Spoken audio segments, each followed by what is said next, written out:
So today I am going up to the saddle, or at least that's the plan.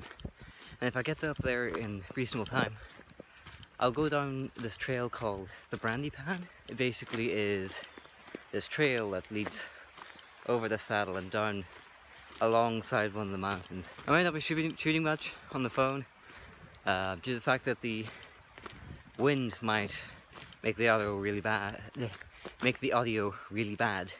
So I will have to see. I'm also trying to articulate my words a little better because I find I mumble quite a lot.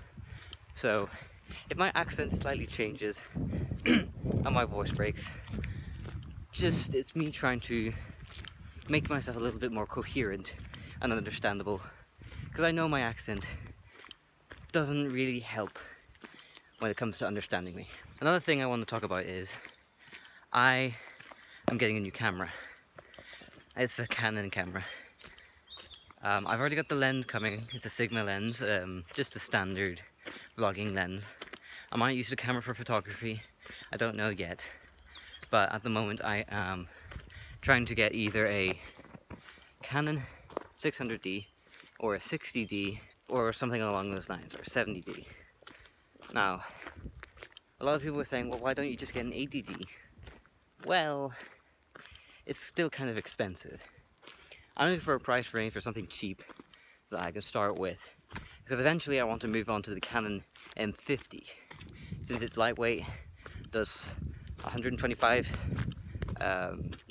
frames per second in high definition. So, well, that's the one I would like, but I don't have the money for it yet, so I'm just going to get a cheap one so I don't have to shoot on my phone all the time. I eventually will have the camera that I want, but I'm going to go for the one I can afford. So that's a little update with the camera. I'm going to get back to hiking and I will see you up at the saddle.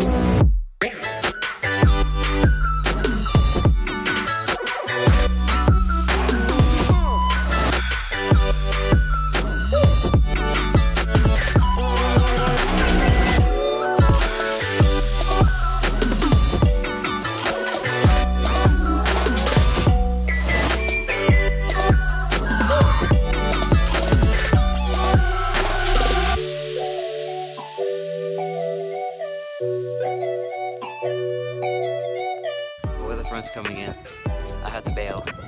Here, 1 second. I had to start walking back down because my hands were getting frostnip, or the potential of frostbite. So I had to very quickly put my hands in my pockets and start marching back after packing up. So I'm going to get back home and I will present you what I managed to capture today. I'll see you there. Hopefully a little bit more dry and a little bit more warm. Bye. Hi, so, right, a few things I'm going to do before I go on to the photos. I recently got a job, so my videos will be, well, not as frequent as, you know, they're usually infrequent, so probably the same kind of infrequency that they will be. So that's not going to change much, but it means that I will be able to acquire myself a better vlogging camera, because I'm currently using my phone and a clip-on lens, which works, but I want something a bit better, and I'm slowly getting around to it, and I soon should have that, as I said, which one it is. It's a bit sunny, so bear with the lens flare a little bit, but anyways, yep. Let's get to the photos then, shall we? So the first one, I was walking up and I got near the wall, and I was still on the Newcastle side of the wall, and I kind of liked the way it looked, and the way the mist was kind of eating the wall instead of it fading into it. And I don't know why, but every time I take photos of the Mourne wall, I always feel like I need to put it into black and white. maybe it's just because I like it, and it makes me feel like, because that wall was built in like the 1800s, they obviously only had black and white film, so it just makes sense to put it in black and white because it makes it feel like from that time period. I don't know, that's my opinion. I just naturally gravitated toward black and white with this one. There wasn't really any very distinct colours about it to keep it in colour, so it works with black and white. The second one, I was hiking along the brandy pad, and I was just looking out into the mist. Didn't see anything that I really wanted to take a photo of. I was just looking out into the open space, which was to my left, and then I looked to my right, up the Comada, or towards Comada, not the Comada itself, but towards it, and realised there's these giant pillar-like things. I thought, oh, you know what? That would look good in the mist. Well, the mist wasn't thick enough to do what I wanted it to do. I did take a couple of photos, and it was kind of difficult, kind of clambering up there. But in the end, I think I got something of like significantly interesting. I appreciate the shot. It's not a perfect shot. It's not exactly what I was looking for, but as I said, it does the job.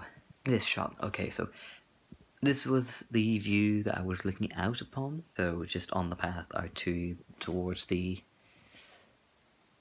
where would that be? That would be the South Sea?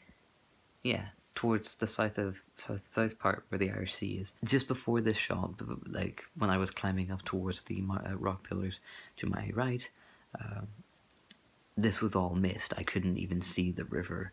Well, I could just make it out.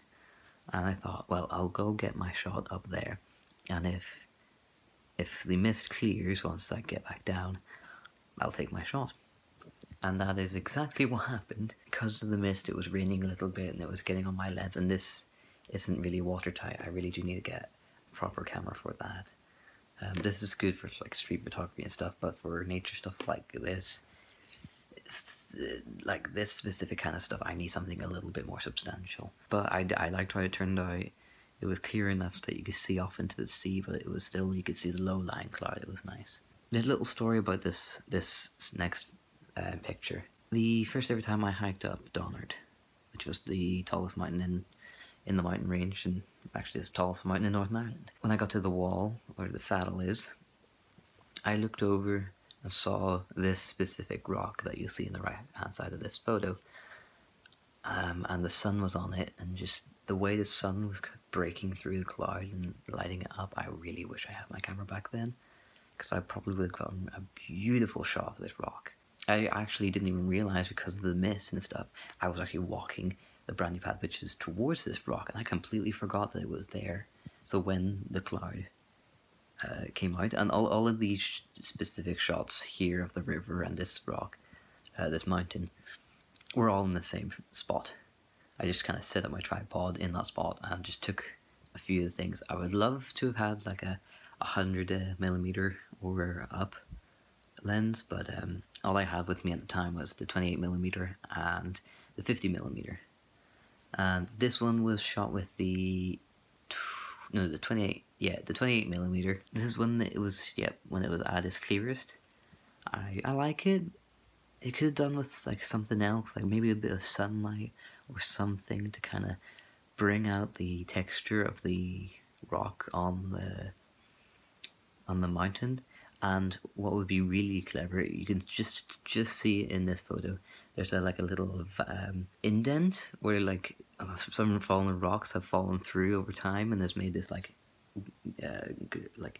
gutter, like a gully. I don't know how to pronounce it or what to call it, but if I hiked down off the brandy pad towards that, I probably could get a lovely shot right into that. Again, if I had a like 100mm or something like that, it would be really handy. Next one. This is the same rock. This is still shot with 28. I just put it vertical just to see how it felt. It worked out.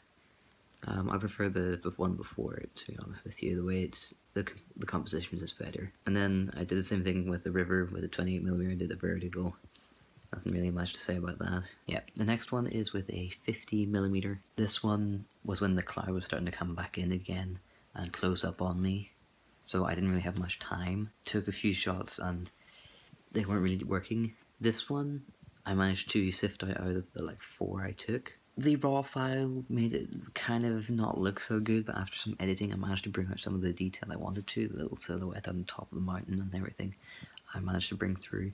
It's not my best shot, but it's not rubbish.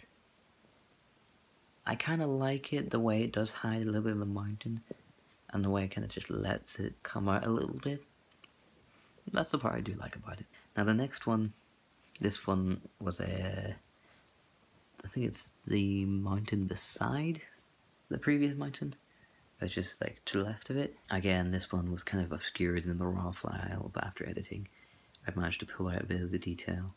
I kind of like that kind of mystical look. I wish the cloud was a little thinner so I could bring up more of the outlines of the mountains, but nature gives you what you get, and you can't really do much about it. This next one, it was on the way down again, because there was a cloud coming in and I could see it was a rain cloud, so I had to think fast and kind of go quickly. Like I wanted to leave, it was because I had to leave, because I physically was starting to endanger my fingers, and I kind of need these. So, yep, I packed up and I moved on, because it was going to rain anyway, so yeah. I got this one of the river going down, down back the Newcastle side. This is the path. You can see it kind of lead from the right, kind of about 2/3 of the way down the photo, and it crosses over the stream and follows the stream down. I kind of really like that, and I put the the crossover of the stream and the path right in the rule of thirds, just because it's the rule of thirds is easy. It's, you know, it's just easy to just pop something on the rule of thirds kind of idea. It's still misty. It was actually getting quite foggy again because the cloud was starting to drop in atmosphere once again. I really like this one. I think it works really well. Like, I kind of wish it was a bit more colourful, but that's the thing, the heather hasn't quite blossomed yet, and the mountains aren't really the most colourful in any ways, especially on a cloudy day like it was. Now it's like kind of sunny because the cloud's breaking. That was the last shot I took. I could have done better with this one, but again, it was starting to get a bit too damp and a bit too cloudy to take many more shots. If I was to pick a favourite, I probably think it was the mountain, the mountain that I really wanted to take a photo of on a sunny day, but I think that one was my favourite. But I was working in conditions that weren't the most easy, especially since I don't really have the equipment that I would prefer to have. But I still had a good time. I would probably hike that way again to get the shot I want.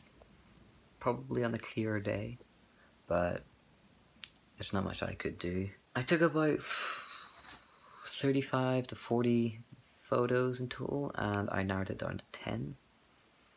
And I probably got about maybe 3 good shots, at least. So I think I did alright. Now others may say I only got like 1 or 2 good shots, and that's perfectly understandable. Like, my preference is because there's certain things that I like. Anyways, that is everything I have for now. I'm off for the next few days, but I'm probably going to be doing some more photos, and I might try and do some vlogging. Next year, I might try vlogging every day in April, which is like Vida, is that how you call it? I might try that, because since I technically already take photos every single day, it would just basically mean take my vlogging camera with me whilst I take photos. Well, that is everything I have for now. I hope you enjoyed the video, and I hope you enjoyed my photos.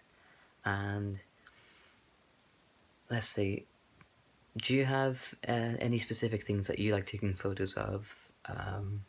Just put it in the comments below. I'd love to hear. Thank you for watching, and I'll see you in the next one.